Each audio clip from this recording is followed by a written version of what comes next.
한 사람 20대였습니다. 20대에 10년을 거의 쫓겨 다녀야만 했던 사람이 있습니다. 현상범으로 전국적으로 지명수배자로, 그것도 왕의 명령에 의해서 현상금이 붙은 사람이 되고 말았고, 그래서 그는 10년 정도쯤 도망을 다녀야 했습니다. 어렸을 때 선지자로 통해서 하나님의 선택을 받고 기름 부음을 받았던 사람입니다.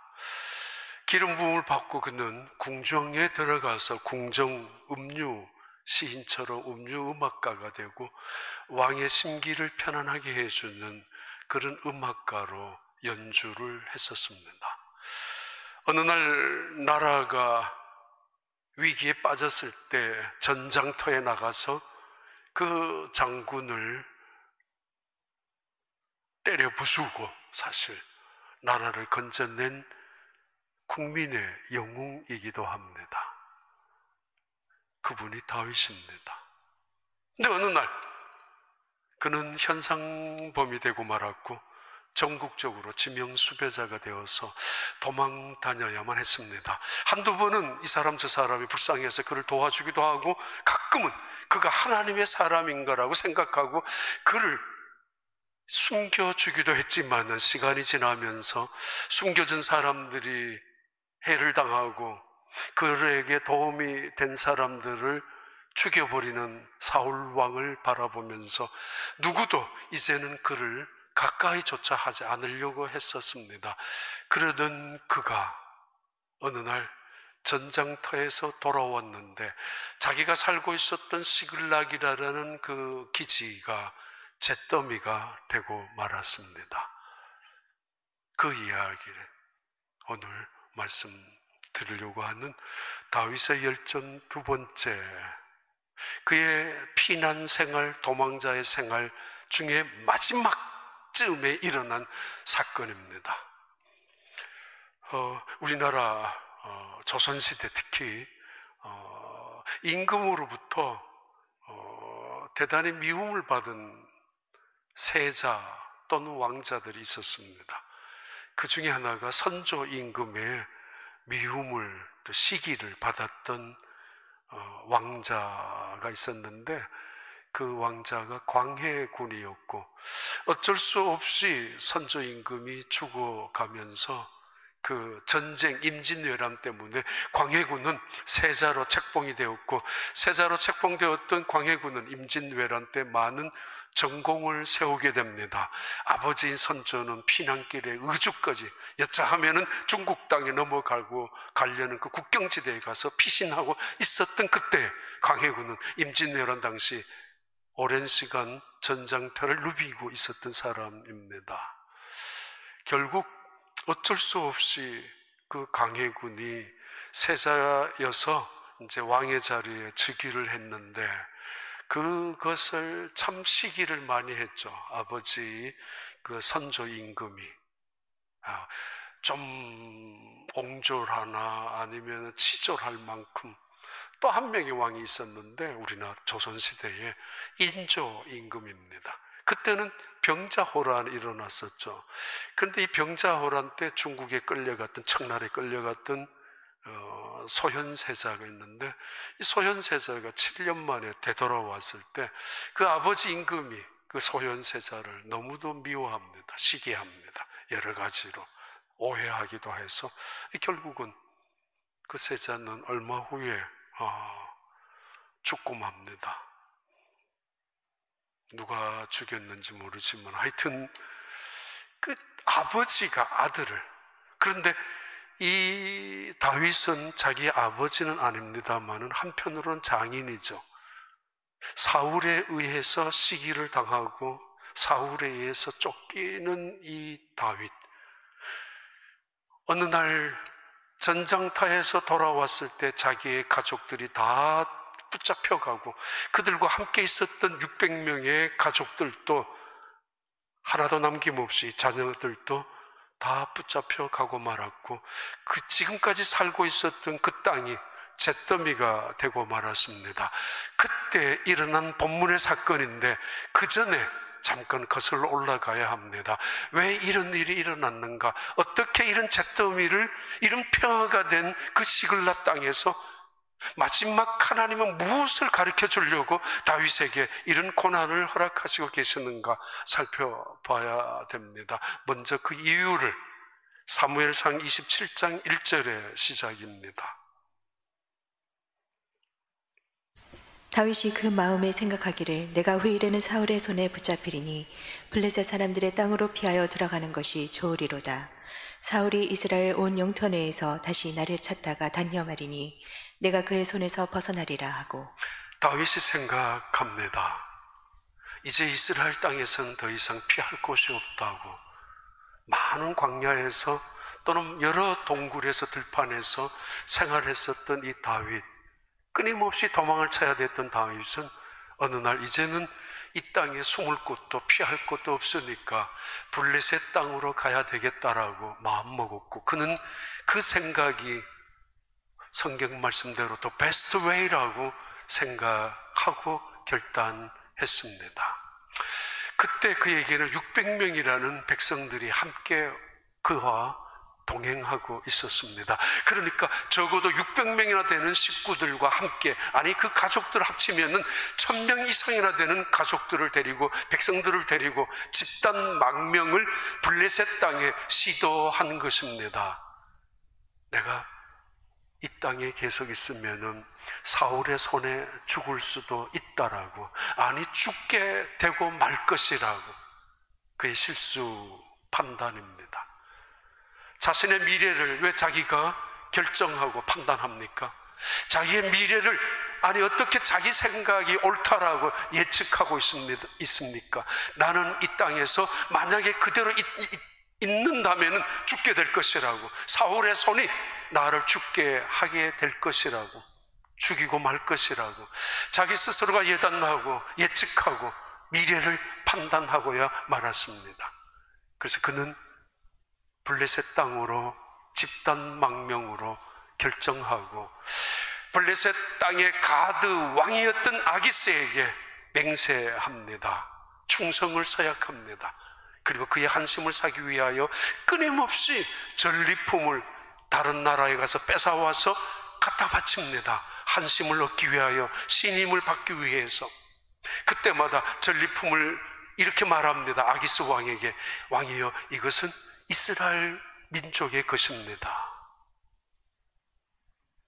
다른 민족, 다른 부족에, 특히 아말렉 군대에게서 뺏어온 것들, 그리고 아말렉 사람들 다 죽이고 가져온 것들을 마치 이스라엘 백성들을 침략해서 뺏어온 전리품인 것처럼 아기스에게 한심을 사기 위하여 거짓으로 그에게 이 물품을 갖다 바칩니다.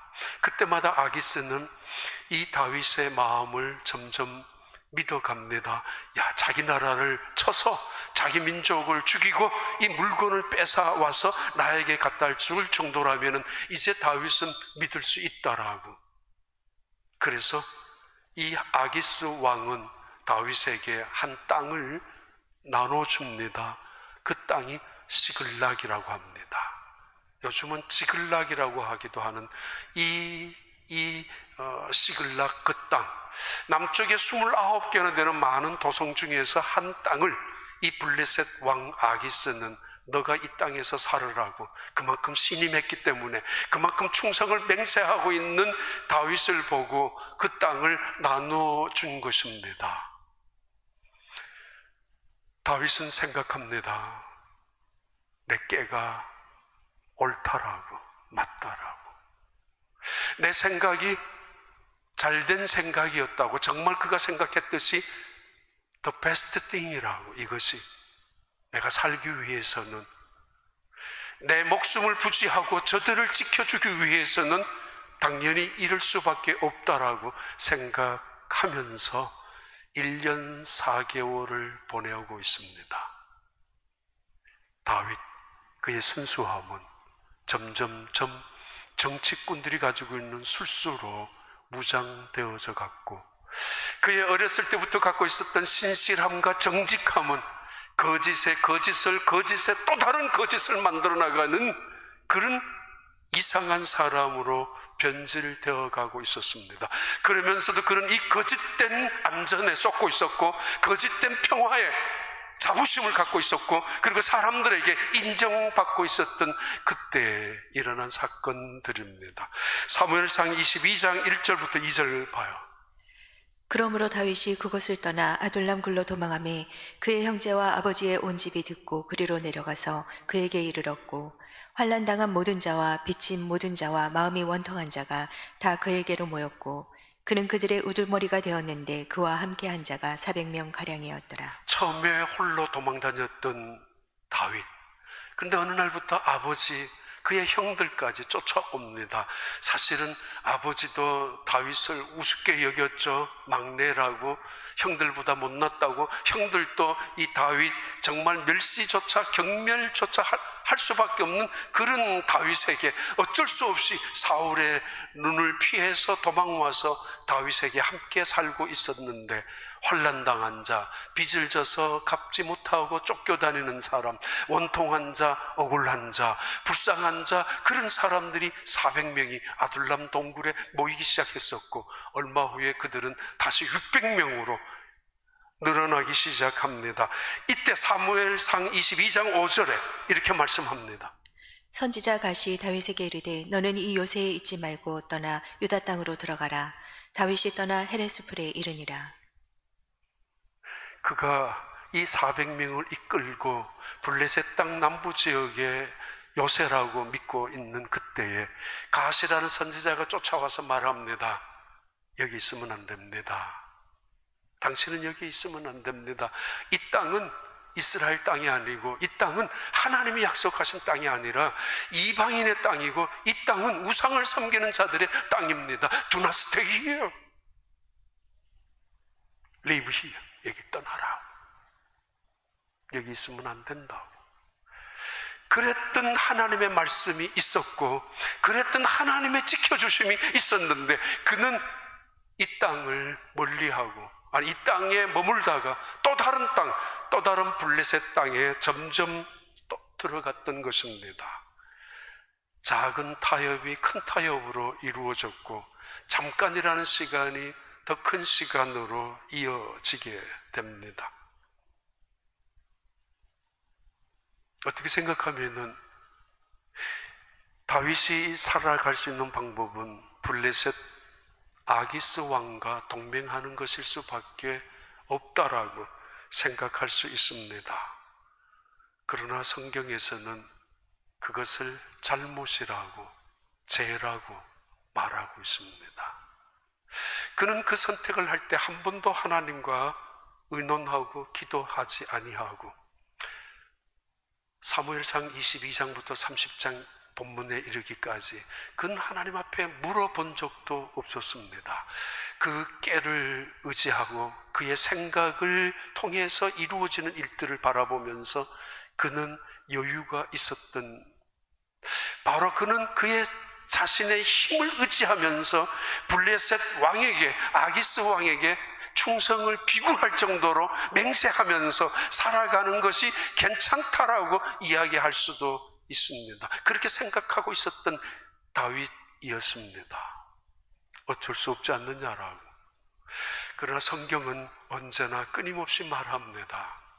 먹고 살기 위해서 우상을 섬기는 상사, 죽지 못해서 교회를 비난하고 심지어 그리스도를, 하나님을 비방하고 욕하는 가족들 곁에 어쩔 수 없이 있다 할지라도 때로는 하나님은 반복해서 우리를 향하여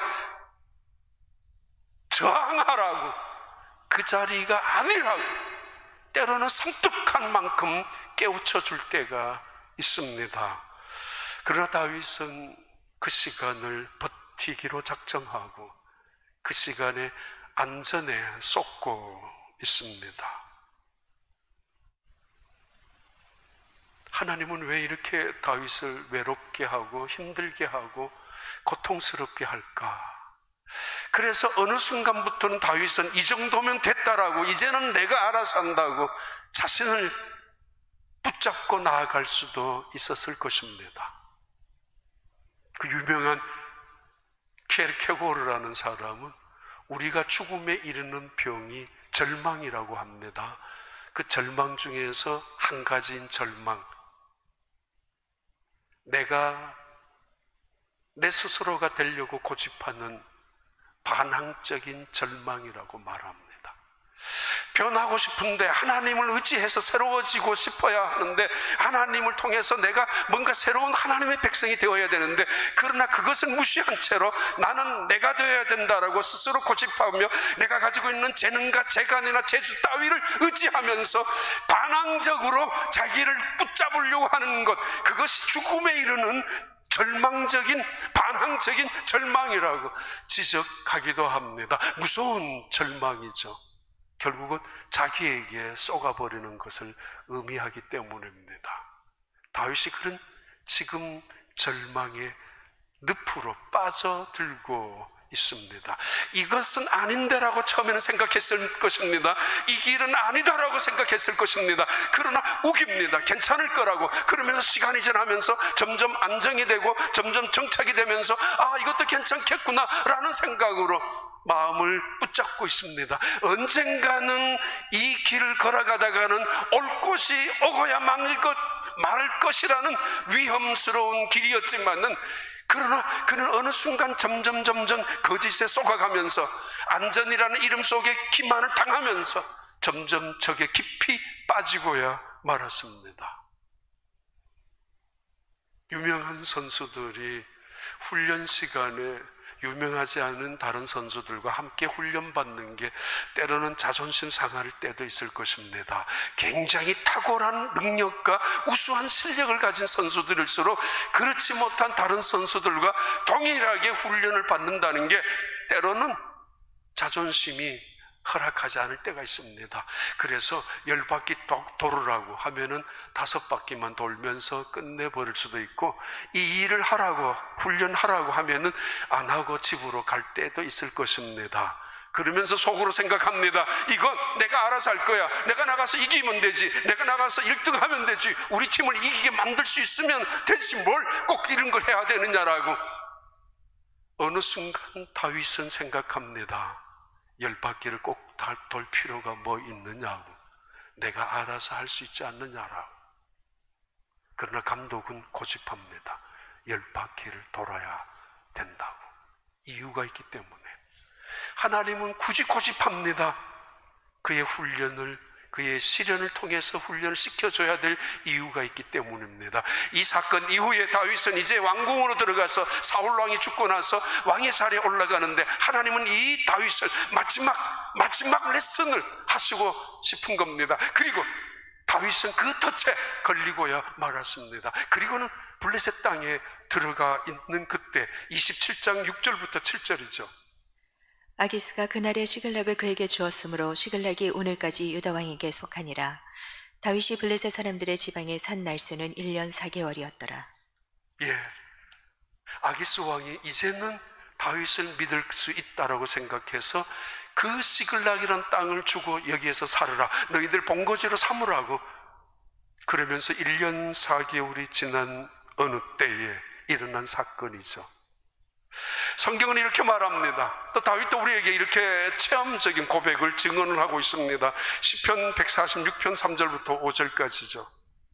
귀인들을 의지하지 말며 도울림이 없는 인생도 의지하지 말지니 그의 호흡이 끊어지면 흙으로 돌아가서 그날에 그의 생각이 소멸하리로다. 야곱의 하나님을 자기의 도움으로 삼으며 여호와 자기 하나님에게 자기의 소망을 두는 자는 복이 있도다. 다윗은 자기의 생각이 최선이라고 생각했지만은 하나님은 그것이 아니었다라고 가르쳐주기 위한 사건이 이제 등장합니다. 사무엘상 29장 1절부터 4절이죠. 블레셋 사람들은 그들의 모든 군대를 아벡에 모았고 이스라엘 사람들은 이스라엘에 있는 셈 곁에 진쳤더라. 블레셋 사람들의 수령들은 수백 명씩 수천 명씩 인솔하여 나아가고 다윗과 그의 사람들은 아기스와 함께 그 뒤에서 나아가더니 블레셋 사람들의 방백들이 이르되 이 히브리 사람들이 무엇을 하려느냐 하니 아기스가 블레셋 사람들의 방백들에게 이르되 이는 이스라엘의 왕 사울의 신하 다윗이 아니냐. 그가 나와 함께 있은지 여러 날 여러 해로되 그가 망명하여 온 날부터 오늘까지 내가 그의 허물을 보지 못하였노라. 블레셋 사람들의 방백들이 그에게 노한지라. 블레셋 방백들이 그에게 이르되 이 사람들을 돌려보내어 왕이 그에게 정하신 그 처소로 가게 하소서. 그는 우리와 함께 싸움에 내려가지 못하리니 그가 전장에서 우리의 대적이 될까 하나이다. 그가 무엇으로 그 주와 다시 화합하리까? 이 사람들의 머리로 하지 아니하겠나이까? 이스라엘 민족은 점점점 혼란 속에 토탄에 빠지고 있었습니다. 그럴 수밖에 없었죠. 이스라엘 다스리는 왕이라는 사울이라는 왕이라는 사람이 한 사람 다윗을 시기해서 그를 추적하고 온 10년 가까이나 그를 죽이려고 온 정신이 혈안이 되어 있는데 나라가 제대로 돌아갈 수가 있겠습니까? 마침내 이 사울 왕은 신접한 여인을 무당을 찾아갈 정도로 타락한 그런 순간에 있는데 나라가 엉망이죠. 그것을 틈을 탄 블레셋 군대가 이제 이 이스라엘을 침략하자라고 모두가 일어났습니다. 온 아벡이란 땅에 모든 군사들이 모였습니다. 이때 아기스 왕이 다윗에게 요청합니다. 너도 참전하라. 너희의 군대가 600명이나 되지 않느냐라고. 그리고 너희들이 이스라엘 민족을 지난번에도 계속 침략해서 전리품을 가져오지 않았느냐고. 너희들이 잘 알 거니까 따라오라고. 아주 딜레마에 빠지고야 말았습니다. 하나님 없이 선택한 선택의 결과는 이런 딜레마가 종종 찾아오게 마련입니다. 만약에 아기스 왕의 요청대로 참전해서 쫓아간다면은, 그래서 이스라엘 민족들을 공격하는 일에 협력을 한다면은 그는 이스라엘 민족의 지도자, 왕이 될 수는 결코 없습니다. 그 민족이 허락할 수 있겠습니까? 우리 민족을 향하여 총뿌리를, 칼뿌리를 겨누고 우리 민족을, 동족을 살해하는 사람을 어떻게 왕으로 인정하고 존경할 수가 있겠습니까? 아무리 사울 왕에게 배신을 당하고 쫓겼다 할지라도 그래도 그러면 안 되잖아요. 그런데 그는 전쟁에 출전할 수밖에 없습니다. 일단 출전합니다. 동시에 만약에 출전하지 아니하고 전쟁에 들어갔다 할지라도 이 이스라엘 민족을 공격하는 일에 합력하지 않는다면은 아기스 왕에게 들통이 납니다. 지금까지 거짓이었다라는 거, 충성을 하고 이 모든 일들은 환승을 사기 위한 가짜였다라는 게 들통이 나서 그는 아기스 왕에게 죽임을 당하고야 말 것입니다. 이런 딜레마에 빠지고야 맙니다. 선조 임금이 어쩔 수 없이 왕위를 광해군에게 넘겨주고 맙니다. 그때 어린 세자가 막 적통으로 태어난 영창대군이 있었지만은 하여튼 어쩔 수 없이, 왜냐하면 나이가 너무 어리고, 그리고 이 광해군은 이미 임진왜란을 통해서 많은 백성들에게 신임을 받고 있었기 때문에 왕이 된 다음 광해군에게 딜레마가 하나 있었습니다. 명나라와 여진족의 전쟁이 생겼거든요. 중국 명나라와 여진족, 나중에 후금이라고 불리워졌고, 나중에는 이 후금, 이 여진족이 중국 명나라를 정복하면서 청을 세우죠. 중국의 마지막 청나라 제국을 만들었던 이 여진족. 전쟁이 벌어졌는데 중국 명나라에서는 광해군에게 요청합니다. 파병을 해달라고, 우리를 도와달라고. 우리가 너희들 도와준 적 있지 않느냐? 임진왜란 때 도와달라고 합니다. 광해군은 대단히 고민합니다. 도와줘야 된다라고 주장하는 대부분의 신하들, 대북파, 소북파 중에서 소북파의 신하들 대부분은 중국의 4대의 예를 해야 되고 또 명나라의 우리의 은혜를 갚아야 되기 때문에 보내야 된다고. 그러나 그는 알고 있습니다. 여진족이 얼마나 강하다는 거, 그리고 이 여진족의 세력이 얼마나 앞으로 이 명나라를 짓밟을 수 있다는 것을 이미 임진왜란 때 보고 있었고, 그리고 그것을 얼마든지 인정할 수밖에 없는 것을 그는 똑똑히 알고 있었기 때문에 자기의 백성들을 파병하기에 머뭇거렸습니다. 많은 대신들이 해야 된다고 주장해서 어쩔 수 없이 15,000명을 파병을 했습니다. 대장인 가공립에게, 장군에게 말하죠. 싸우지 말라고. 여진족과 싸우지 말라고. 그리고 여진족 장군들에게도 부탁합니다. 우리는 싸울 의사가 전혀 없으니까 우리를 죽이지 말라고, 우리 백성들을. 그는 임진왜란을 통해서 전쟁이 얼마나 나라를 피폐하게 만들고 얼마나 불쌍한 불행한 일들을, 많은 젊은 사람들을 죽이게 만든다는 것을 눈으로 보았기 때문에 전쟁은 피하고 싶었던 것입니다. 더더구나 그는 중국 명나라로부터 비우호적인 그런 왕의 자리에 올라갑니다. 왜냐하면 적통 출신도 아니고, 적통이 이제 막 태어나서, 그러나 후궁 공빈 김씨에게 태어난 적자도 아니고 차자였거든요. 그래서 명나라에서도 비우호적으로 자기에게 대하는 것도 알지만은 그것만이 문제가 아니라 전쟁이 일으키는 많은 세상의 어려움들, 불행한 일들을 알고 있기 때문에 그는 가능한 한 전쟁을 하지 않으려고 했었습니다. 강해군의 정치적인 외교였고, 그때 우리나라 백성들은 죽지 않았습니다.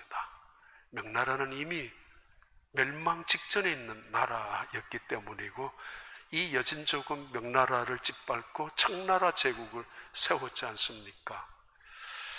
딜레마입니다.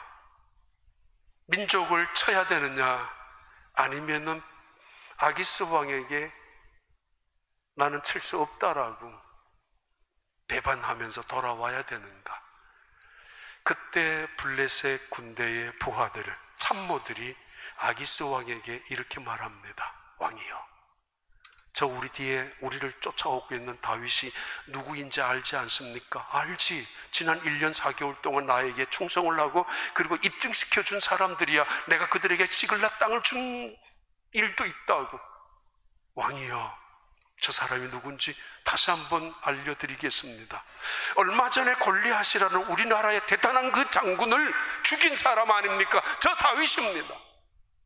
사울은 천천히요, 다윗은 만만해라고 떠들던 그 이스라엘 민족 백성들의 노래소리, 우리도 다 듣고 있지 않습니까? 그 다윗입니다. 우리 블레셋 사람들을 만만이나 죽인 사람입니다. 대단한 사람이고, 여차하면은 결정적인 순간에 우리 뒤편에서 우리를 죽여버리고 말 것입니다. 그리고 이스라엘에 쫓아가서 이스라엘의 새로운 영웅이 되고야 말 것입니다. 아기스가 고개를 갸웃거립니다. 아니라고, 그럴 리 없다고. 그러다가 아기스는 결정합니다. 다윗에게 돌아가라고. 하나님이 하시는 일 봐요.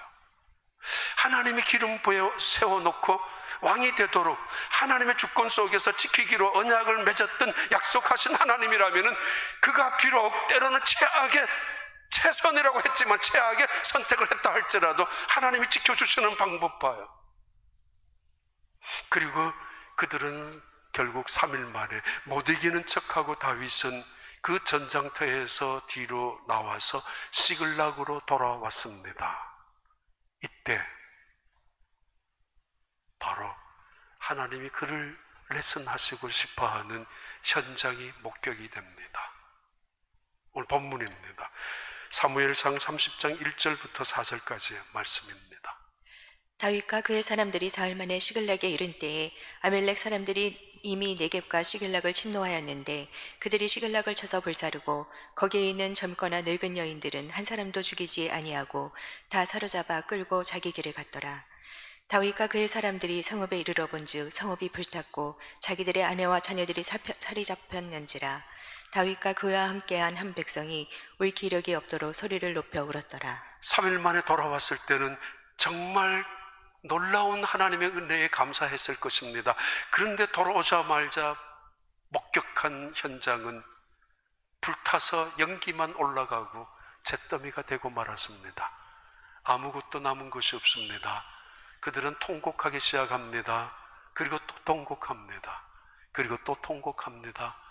힘이 없어서, 울 힘이 없어서 울지 못하는 그때까지 통곡합니다. 그것이 시글락의 통곡이었습니다. 이때 어떤 방법으로 선택하는가? 이런 재앙에서 다시 최악을 선택하는 무리들이 있는가 하면은, 그러나 이때 비로소 이 현장 목격 속에서 이 현장의 참담한 비참한 현실 앞에서 비로소 하나님을 선택하는 사람도 있습니다. 30장 봐요. 5절부터 6절까지. 다윗의 두 아내 이스라엘 여인 아히노암과 갈멜 사람 나발의 아내였던 아비가일도 사로잡혔더라.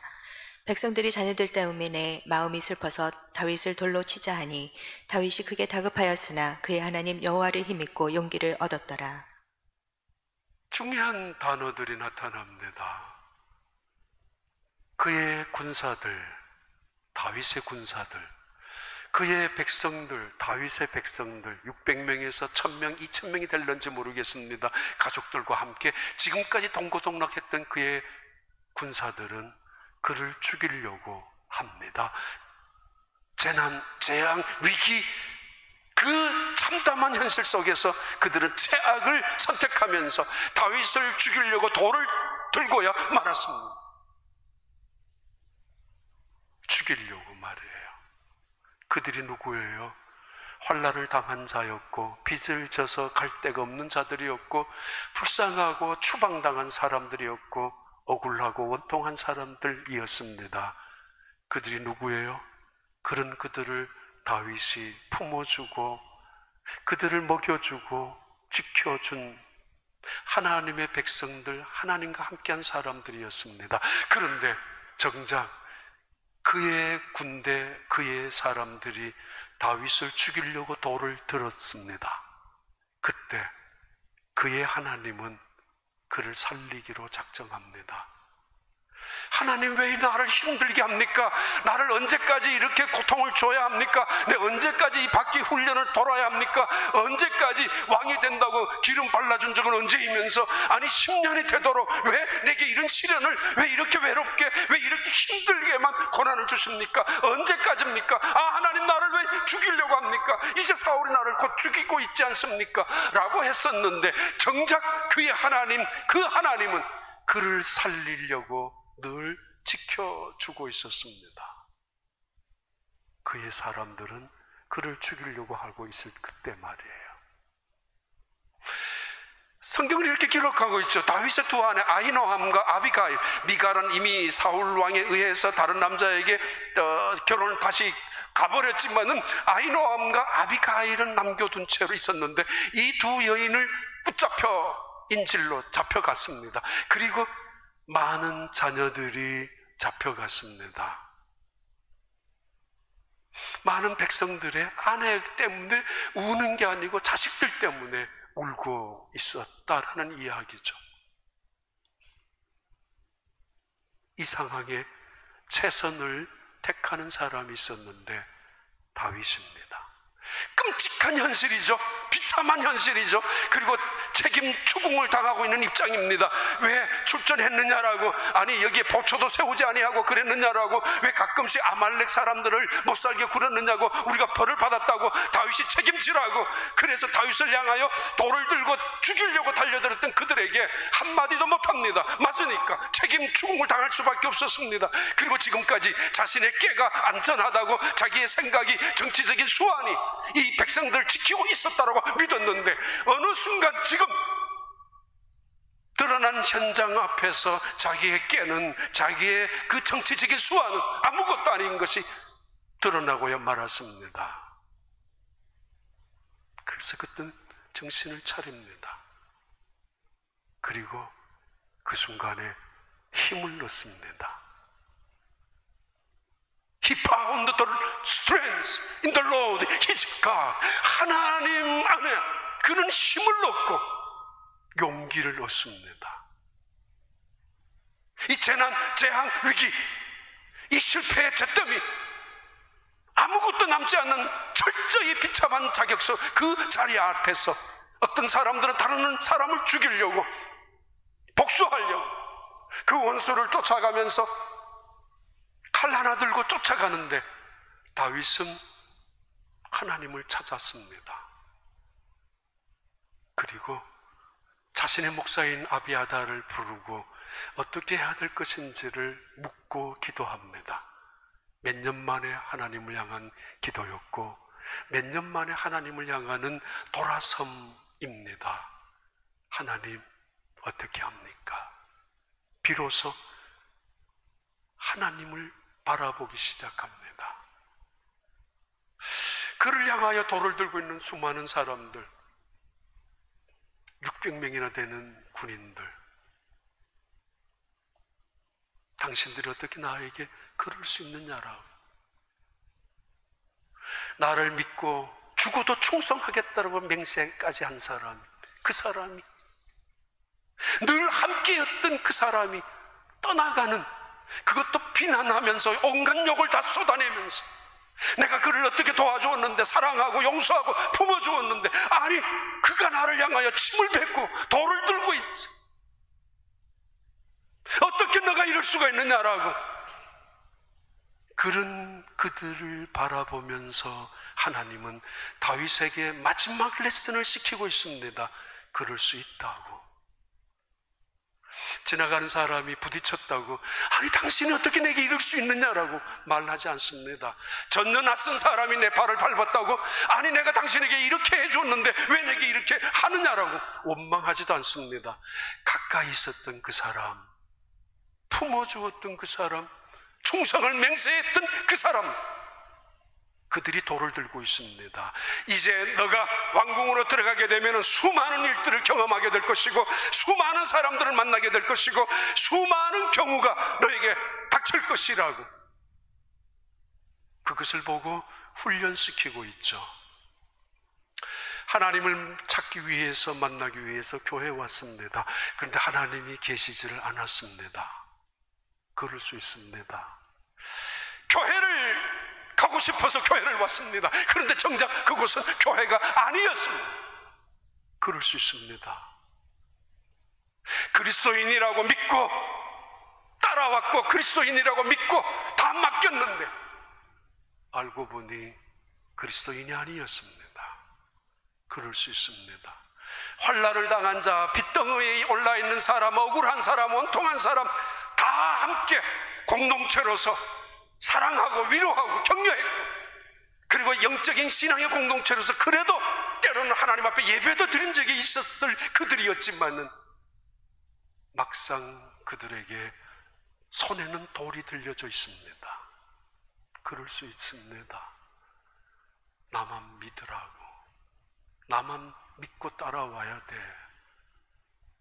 너무 집착하거나 너무 미련 갖거나 너무 믿으려고 하지 말라고 세상을. 하나님의 교육입니다. 그 순간에 그들은 돌아봅니다. 다시 눈이 띄면서 죽은 사람의 시체가 하나도 보이지 않습니다. 그렇다면 아이들도 아내들도 가족들도 어딘가에 살아있다라는 것입니다. 그리고 3일밖에 안 되었습니다. 쫓아가기만 하면 넉넉히 잡을 수 따라갈 수 있다라는 생각들이 듭니다. 하나님의 응답도 따라가라고 말했습니다. 그래서 그들은 일어납니다. 하나도 시체가 보이지 않았던 것, 하나님이 기가 막히게 그들을 지켜주시고 계시죠. 어떻게 아말렉 사람들이 사람을 안 죽이고 전쟁터에 약탈을 하면서 한 사람의 시체도 보이지 않습니까? 하나님이 그들을 그렇게 지켜주셨다는 이야기예요. 시체가 없다는 이야기는 살아있다는 것이고 3일밖에 안 됐다는 것은 쫓아가기만 하면 그들을 구할 수도 있다는 생각에 하나님의 응답 앞에서 그들은 다시 일어나서 아말렉 사람들을 쫓아가기로 결정합니다. 사무엘상 30장 5절과 6절에 한번 읽고 지나갈까요? 다윗의 아내 두 아내 이스라엘 여인 아히노암과 갈멜 사람 나발의 아내였던 아비가일도 사로잡혔더라. 백성들이 자녀들 때문에 마음이 슬퍼서 다윗을 돌로 치자 하니 다윗이 크게 다급하였으나 그의 하나님 여호와를 힘입고 용기를 얻었더라. 다윗도 아주 큰 디프레스에 됐지만은 그러나 그는 하나님을 발견하고 하나님을 의뢰하고 힘을 얻었습니다. 그리고는 이렇게 시작합니다. 사무엘상 30장 9절 10절. 이에 다윗과 또 그와 함께한 600명이 가서 부솔 시내에 이르러 뒤떨어진 자를 거기에 머물게 했으되 곧 피곤하여 부솔 시내를 건너지 못하는 200명을 머물게 했고 다윗은 400명을 거느리고 쫓아가니라. 결국 이 길이 아니었는데 라고 시작했던 그 결과는 올 것이 오고야 말았던 현장이었습니다. 그러나 거기에서 포기하지 않았던 다윗은 일어나서 자기의 가족들을 찾으려고 추적하기 시작합니다. 문제는 조를 짜서 이산저산 아들 이름을 부르면서 여기저기 계곡 골짜기 딸 이름을 부르면서 소리치면서 쫓아갈 수만은 없었습니다. 어디로 갔는지 찾을 수가 없습니다. 그런데 그들은 출발합니다. 출발하는 중에 이상한 일을 목격하죠. 12절부터 14절. 그에게 무화과 뭉치에서 뗀 덩이 하나와 건포도 2송이를 주었으니 그가 밤낮 사흘 동안 떡도 먹지 못하였고 물도 마시지 못하였음이니라. 그가 먹고 정신을 차리매 다윗이 그에게 이르되 너는 누구에게 속하였으며 어디에서 왔느냐 하니 그가 이르되 나는 애굽 소년이요 아멜렉 사람의 종이더니 사흘 전에 병이 들매 주인이 나를 버렸나이다. 우리가 그렛 사람의 남방과 유다에 속한 지방과 갈렙 남방을 침노하고 시글락을 불살랐나이다. 집 아말렉을 쫓아가야 하는데 어디로 가야 할지 알 수 없었던 그때 일어난 사건입니다. 600명이 지금 그들을 잡으려고 쫓아가는데 그 600명 중에서 200명이 부솔 시냇가에서 이렇게 말합니다. 우리는 더 이상 못 걷겠습니다. 3일 전에 이미 전쟁터에 나갔었고 3일 동안 걸어왔었고 다시 가족들을 찾는다고 나왔지만은 한 발자국도 더 움직일 수 없다라고 말했던 처졌던 사람들 200명이 부솔 시냇가에 머물게 됩니다. 마치 폐잔병처럼, 마치 낙오병처럼, 마치 기회주의자들처럼 200명이 남아 있었습니다. 그리고는 400명을 데리고 다윗은 다시 적을 향하여 쫓아가던 중에 애굽 소년 한 사람을 쓰러진 채 죽어가는 병든 한 소년을 발견합니다. 그리고는 그 소년을 극진히 대접합니다. 사람들은 말합니다. 한시가 급한데 이러던 순간에 내 딸이 죽고 내 아들이 죽고 내 아내가 죽는다면 당신 책임지겠느냐라고, 얼마든지 돌아오는 길에 해도 되지 않느냐라고. 아니 지금 얼마나 큰일, 위급한 상황인데 이런 귀찮은 일에 시간을 낭비할 수 있느냐라고. 그런데 다윗은 그를 돌보기 시작합니다. 그에게 청포도주를 먹게 하고 3일 동안 굶어 그리고 열병이 나서 버림받은 그 소년을 살려주기 시작합니다. 버림받은 것이 무엇인가를 알고 도망다닌다는 것이 어떤 심정인 것을 알고 있는 다윗, 배고픔이 얼마나 고통스럽다라는 것을 알고 있는 다윗은 그에게 물을 건네주고 음식을 마시게 합니다. 먹게 합니다. 그런데 뜻밖의 사건이 나타납니다. 지도 한 장 없이 싸움터에 나갔었던 다윗, 내비게이션 하나 없이, 안내자도 없이, 이 문제의 열쇠조차 없이 뛰어들었던, 하나님의 명령 하나만 믿고 이 작전에 나갔던 다윗이었지만은, 그런데 이 애굽 소년이 열쇠를 가지고 있었고 지도를 갖고 있었고 내비게이션 안내판을 갖고 있었고 그리고 문제의 해답을 갖고 있었습니다. 우리는 다 알 수 없습니다. 교만입니다. 다 가질 수도 없습니다. 욕심입니다. 알아서도 안 되고 가져서도 안 되는 것입니다. 때로 위기 앞에서 시간이 다급해서 내 가족을 살리기 위하여 벌벌 떨고 그리고 한시가 급해서 달려가고 있는 순간에 누군가가 나를 돌아보면서 살려달라고 말하는 사람들도 있을 것입니다. 또는 내 발걸음을 더 지체하게 만드는 낙오병들이 따로 떨어져서 우리를 침체하게 하고 힘들게 만들 때도 있습니다. 그런데 이상하게 그들 가운데 하나님은 열쇠를 맡겨놓았고 그 어딘가에 하나님은 우리의 문제의 해답을 숨겨놓으시기도 하셨고 무엇인가 내가 그렇게도 찾고 있는 내게 소중한 해답의 문제, 열쇠, 그 문제를 여는 결정적인 열쇠를 내가 무시하고 지나칠 수도 있었던, 내가 업신여기고 지나칠 수 있었던 그 자리에 또 하는 그 사람에게 맡겨 두셨다는 이야기죠. 하나님이 하시는 일입니다. 그가 말합니다. 당신이 나를 죽이지 않겠다고 맹세하거나 나를 다시 아말렉 사람의 종으로 보내지 않기로 작정한다면 내가 다 가르쳐주고 그들이 지금 어디 있는지 내가 안내자가 되겠다고. 하나님은 우리가 시련을 당할 때마다 곳곳에 문제 해답을 숨겨놓으신 분이기도 하고, 때로는 조금만 돌아보면은 나는 낭비라고 생각할는지 모르지만, 그러나 하나님은 그 순간 테스트를 하시면서 그 곁에다가 문제의 답을 적어 놓을 때도 있습니다. 하나님의 말씀으로 우리에게. 신비로운 일들이죠. 그리고 하나님은 더 라스트 레슨을 그 다윗에게 지금 하고 있는 중입니다. 봐라, 긍휼을 베풀어야 돼. 그래서 그들은 전리품을 가지고 돌아옵니다.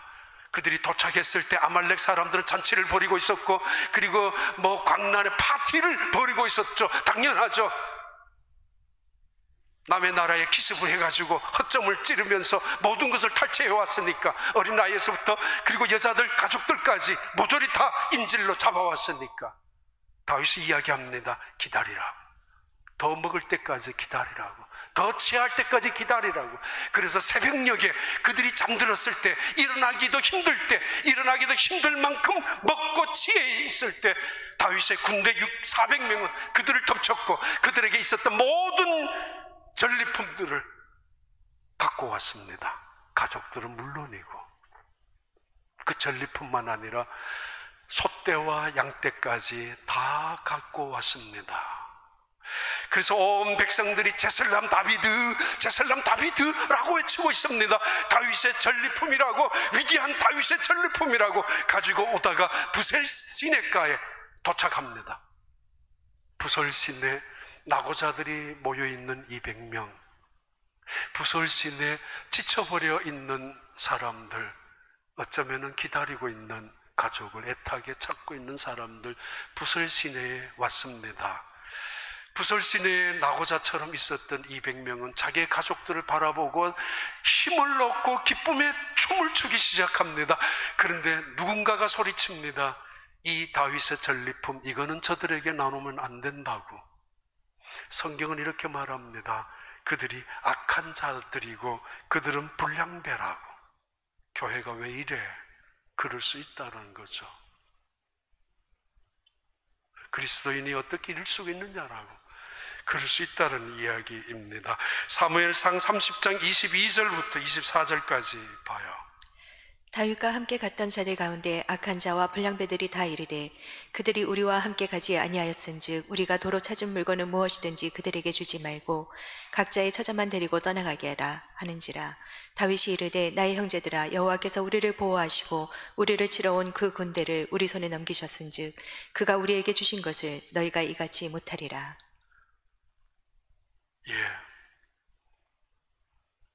공평을 이야기합니다.